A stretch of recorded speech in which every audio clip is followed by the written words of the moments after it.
Tá, ok. Bom, então eu vou falar então sobre o verdadeiro papel da mulher e o feminismo.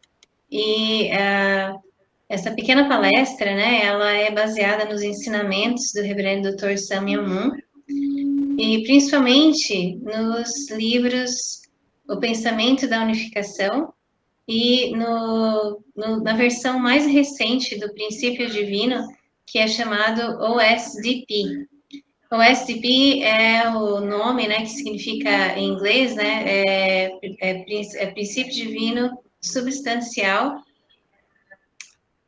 Original.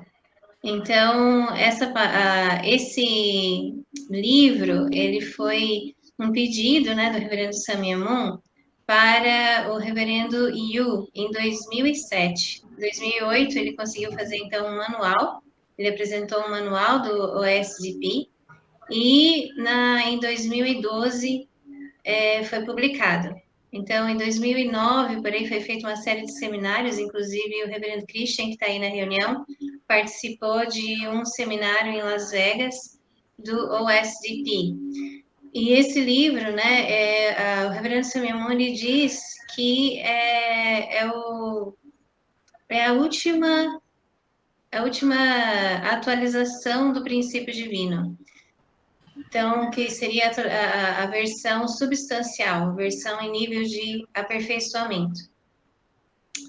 Então, vamos lá. Então, como nós estudamos no pensamento da unificação, né? Bom, gente, a palestra é sobre o verdadeiro papel da mulher, mas eu vou ter que começar do começo, tá? Então, espero que vocês me acompanhem aí na história, tá? A gente vai começar sobre Deus. E a gente vai ver, então, no OSDP, que ele apresenta algumas citações, algumas falas do reverendo Hyun Jin no Chon Song-yong, dizendo que o universo, Deus, ele fala de Deus, que Deus se originou através do amor, do coração. Então, ele começa, né, através do amor. E Deus, ele vai criando a si mesmo. Então, ele vai criando, ele começa através do amor e depois ele cresce, né? Se desenvolve aí e ele desenvolve as suas emoções, o seu intelecto e a vontade, que é o que a gente chama de Sung-san interno, é um termo em coreano, mas que quer dizer assim um caráter interno, tá? Então começa então com amor, né? Vai crescendo para intelecto, emoção e vontade. E depois um Hyun-san interno. Esse Hyun-san quer dizer que é uma camada exterior, né? É mais externo. Que daí seria as ideias, os conceitos, os conceitos matemáticos. Então, seria a parte mais externa aí do que a gente chama de caráter interno de Deus, que seria o Sun-san de Deus, tá? Então, isso tudo faz parte, então, gente, de um caráter interno de Deus, né? Só que Deus não para aí, por causa do seu amor, né, da sua vontade, do seu intelecto, juntando, né, o seu intelecto, vontade, emoção, vontade de ter alegria, ele começa então a criar algo maior, algo mais externo, que seria o Hyun-san de Deus, né? Que seria toda a parte externa, que é o que, gente? Que é a energia primária universal.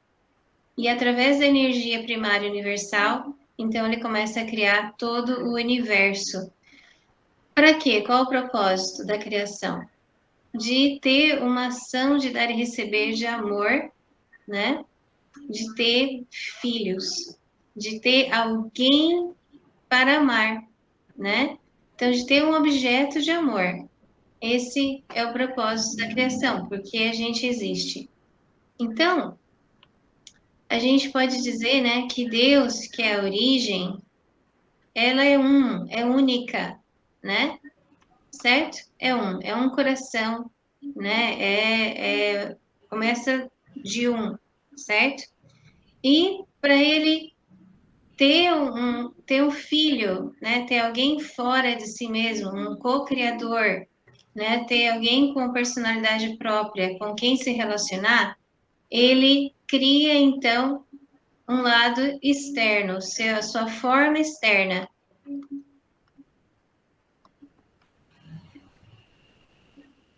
Então, a forma externa, a gente chama que ela tem uma função de objeto, e o caráter interno de Deus tem a função de sujeito. Por quê? Igual no português, né? Sou professora de inglês, né? Mas, por exemplo, eu estudo matemática, né? Eu é sujeito do verbo estudar. Eu estudo. Eu que faço, né? Eu estudo o quê? Eu estudo matemática. Então, eu é sujeito, objeto é matemática. Então, eu faço, né? E objeto recebe ação. Então, a gente tem esse termo por causa disso, né?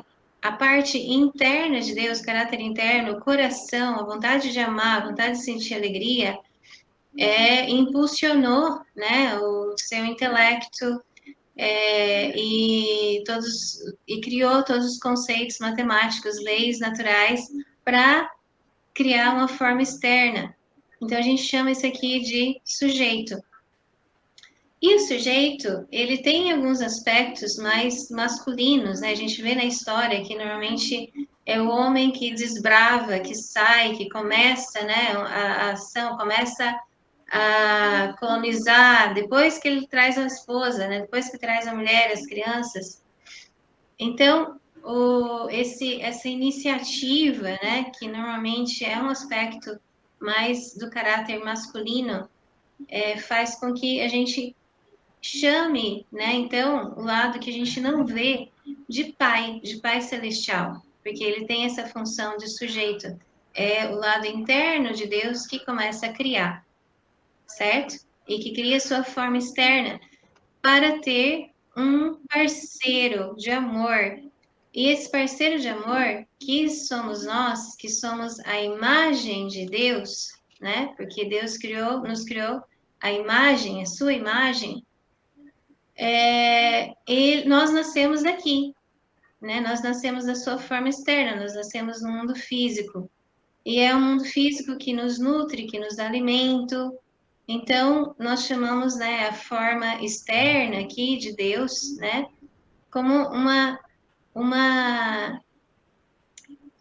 seria assim um reflexo, né, da parte mais feminina de Deus.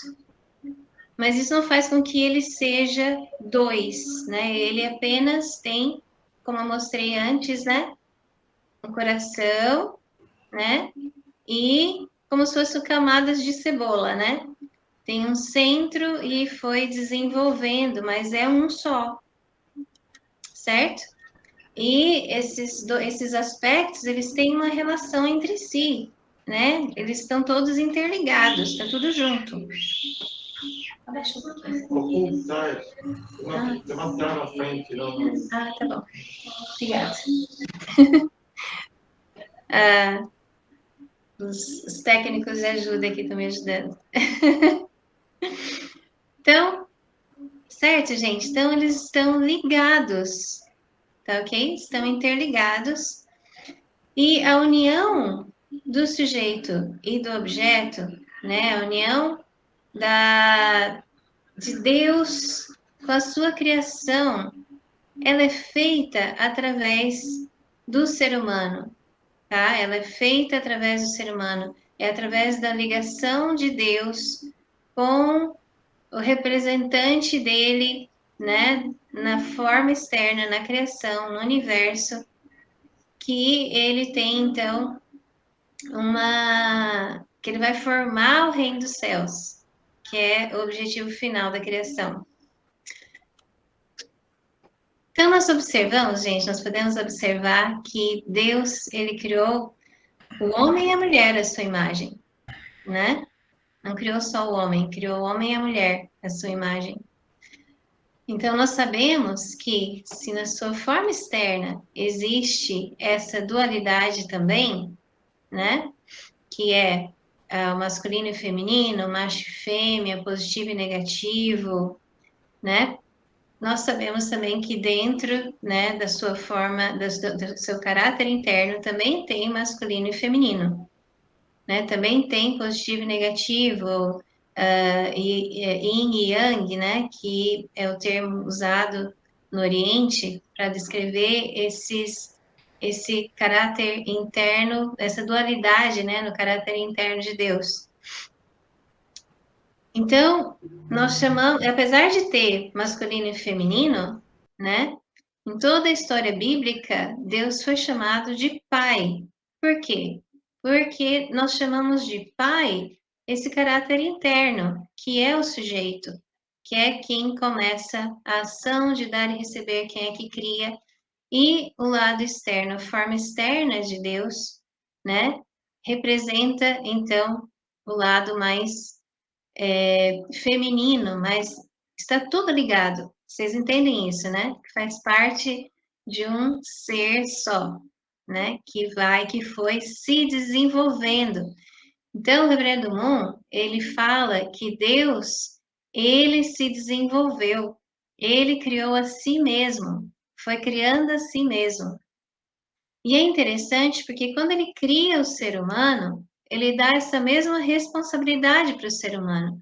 Para o ser humano ser imagem dele, ele dá a responsabilidade do ser para o ser humano de se desenvolver, de se criar, de ter livre-arbítrio e desenvolver a si mesmo. Essa é a nossa responsabilidade, né?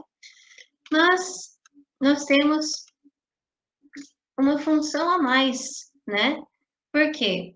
Porque no caráter interno de Deus, a masculinidade e a feminilidade estão juntos, né? Na origem é um só, Deus é um só, e aqui está junto, né? Mas na criação, na sua imagem, Adão e Eva eles estavam separados, dois seres. Então, qual é a missão de Adão e Eva? A missão de Adão e Eva é se unir, certo? Então, Adão tem que crescer espiritualmente, tem que se aperfeiçoar, Eva tem que crescer espiritualmente, tem que se aperfeiçoar, e os dois têm que formar um só corpo para ser imagem de Deus. Então, o homem sozinho, né, ele não consegue chegar a total, né, perfeição, não consegue sentir todos os tipos de amor, né, se não casar. A mulher também não consegue se desenvolver totalmente espiritualmente se não tiver um esposo, se não tiver um companheiro, porque juntos eles são a imagem e semelhança de Deus, certo? E juntos, unidos, eles formam uma família, né, que vai formar o reino dos céus. Então, mais uma vez, é origem, divisão e união. Então, Deus usa, né, essa fórmula, né, de origem, divisão e união para criar algo novo, certo?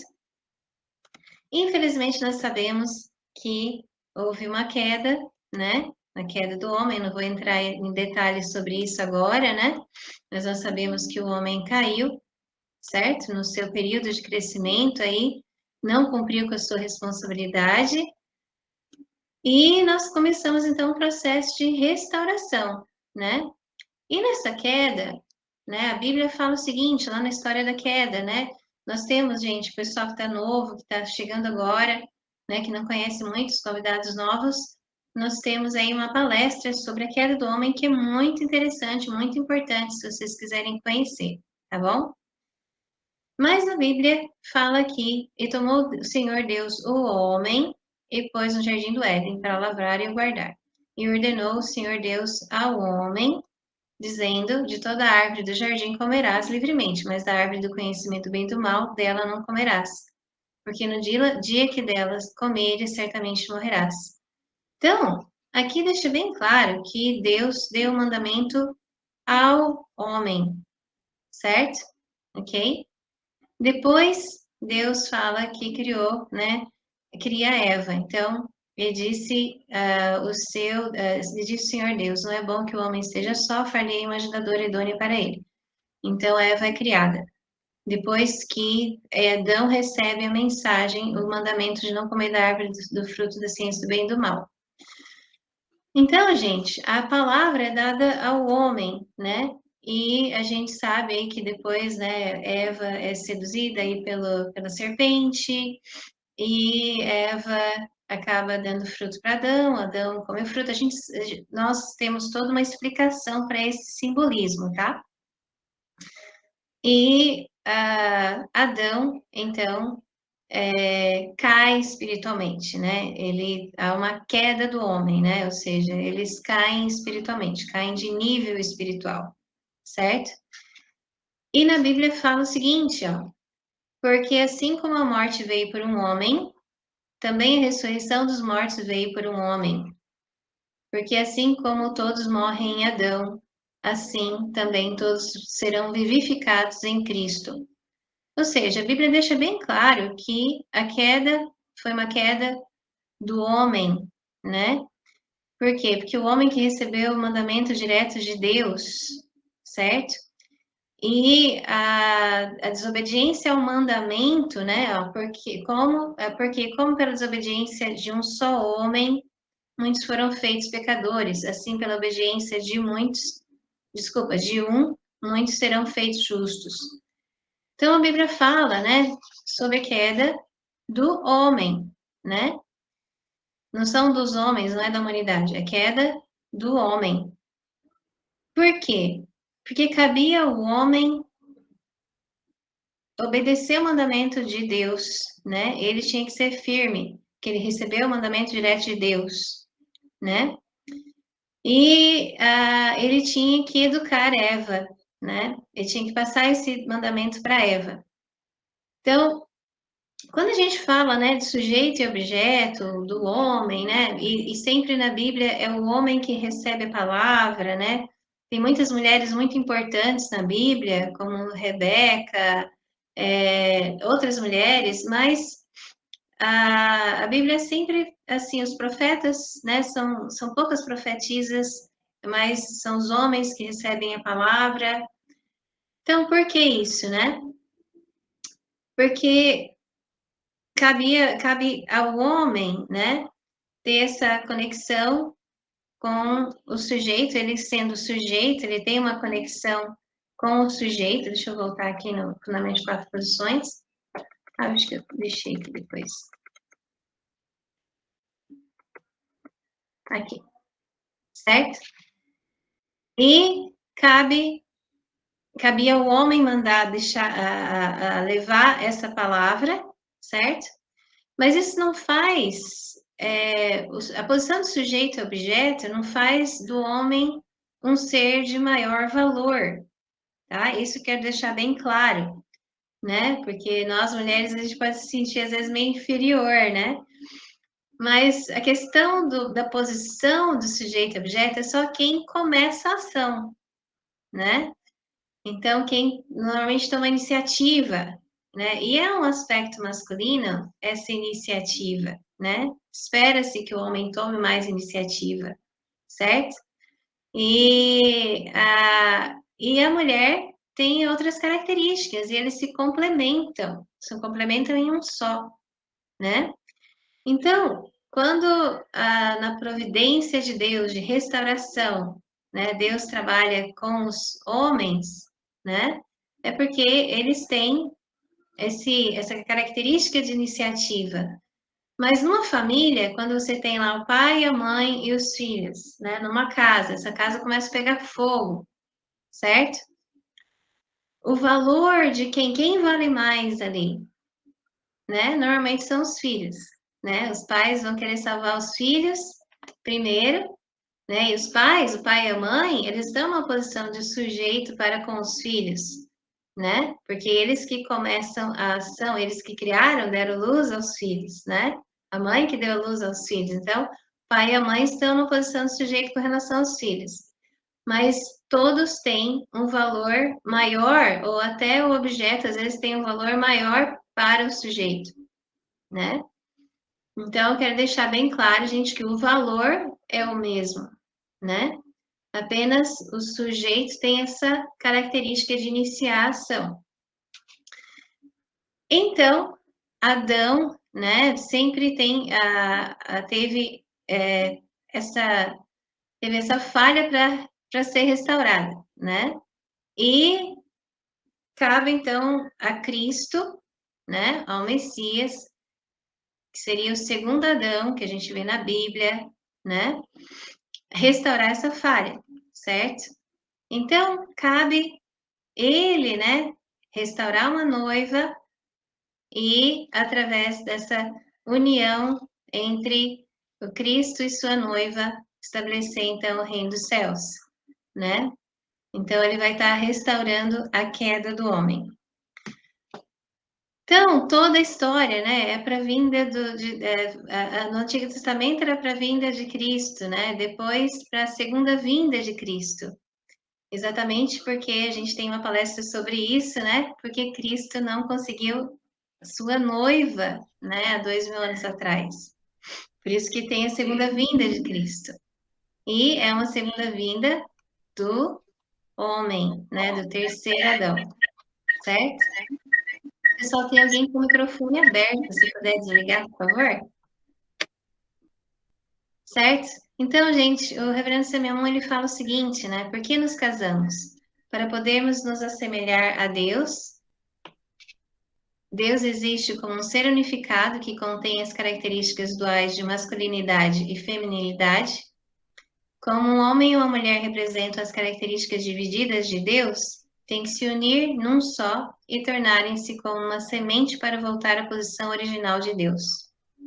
Então, nós não refletimos Deus, né, sozinhos, nós temos que estar com o nosso parceiro, né? Certo? Mas com a queda, gente, a gente sabe aí que Jesus mesmo fala, né? Vós tendes por pai o diabo e quereis satisfazer os desejos de vosso pai. Ele foi homicida desde o princípio e não se firmou na verdade, porque não há verdade nele. E quando ele profere mentira, fala do que lhe é próprio, porque é mentiroso e pai da mentira. Então, o que tem se vendido hoje? Qual a ideia que tem se vendido hoje, né? A ideia feminista, né, ela começa com uma causa justa, né? A primeira onda do feminismo, ela começa em igrejas, a Igreja Metodista de Seneca Falls é onde teve a primeira reunião feminista para a luta pelo voto. Teve o apoio dos seus maridos, teve o apoio dos políticos, homens, de abolicionistas. Elas tiveram o apoio de muita gente, por quê? Porque era uma causa justa, né? Elas estavam querendo participar, né, da responsabilidade da nação. Mesmo sabendo, elas sabiam, né, que em todo o Ocidente a cidadania plena, que era exercida através do voto, estava totalmente interligada com o dever de servir ao Estado, estando à disposição do exército. As mulheres na época sabiam que elas estavam exigindo algo que era assim, para os homens era uma obrigatoriedade o alistamento militar, eles tinham que ir para a guerra, né?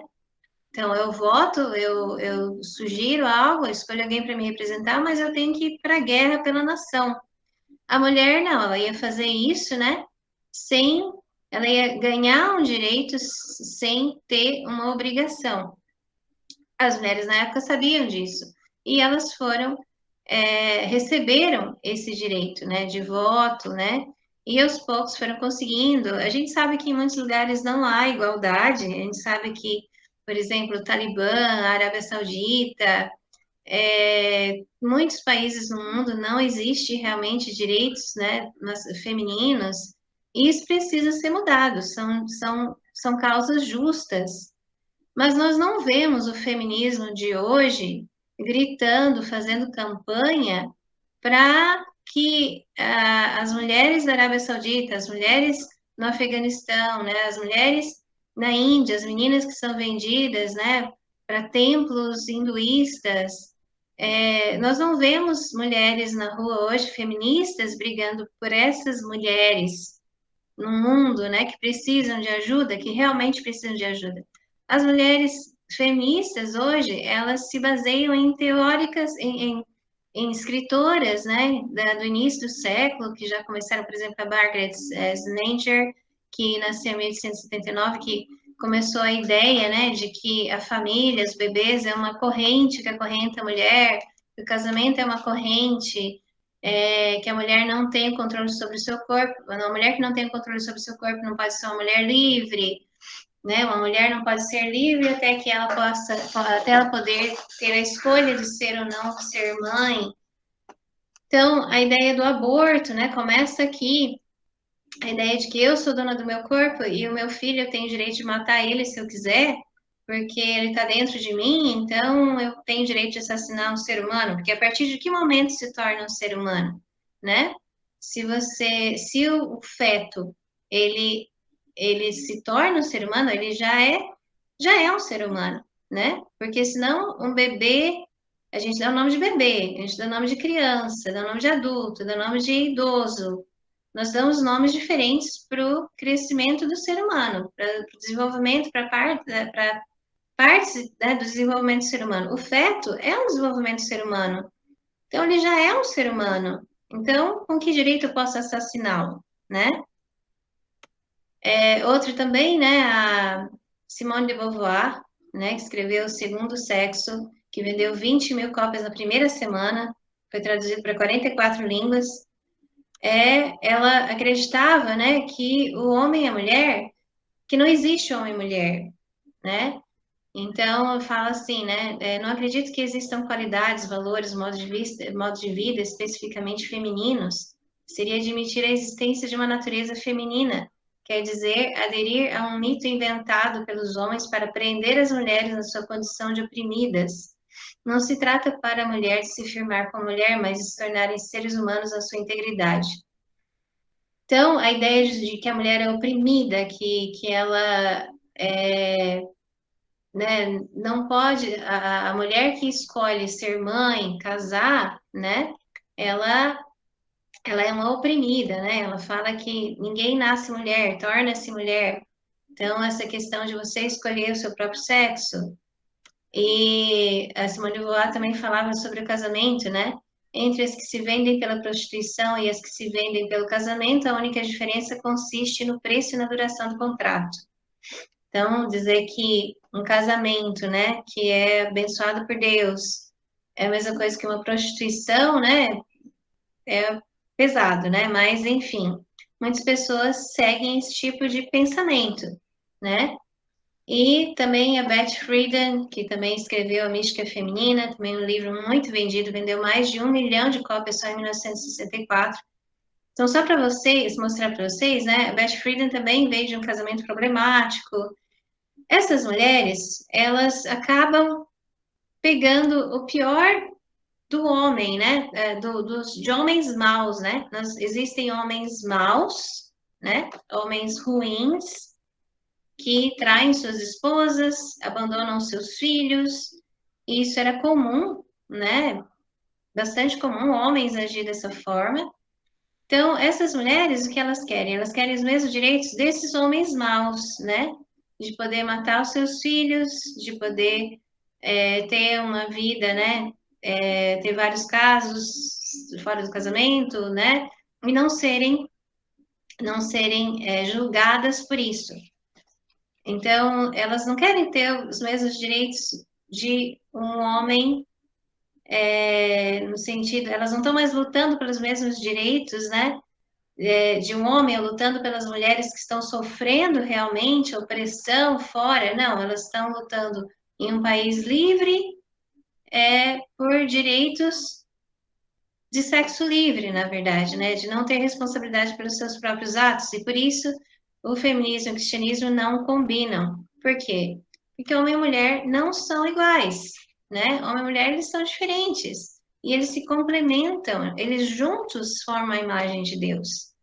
E eles têm esse papel, né, para desenvolvimento próprio, para o nosso desenvolvimento, nós temos que experimentar aí o amor filial, o amor entre irmãos e irmãs, o amor conjugal, o amor paternal, né, que o Reverendo Samuel Moon fala que são os 4 reinos do amor. É assim que nós crescemos espiritualmente, certo? Então, termino por aqui. Muito obrigada. Passei um pouco do tempo, mas espero que tenham gostado.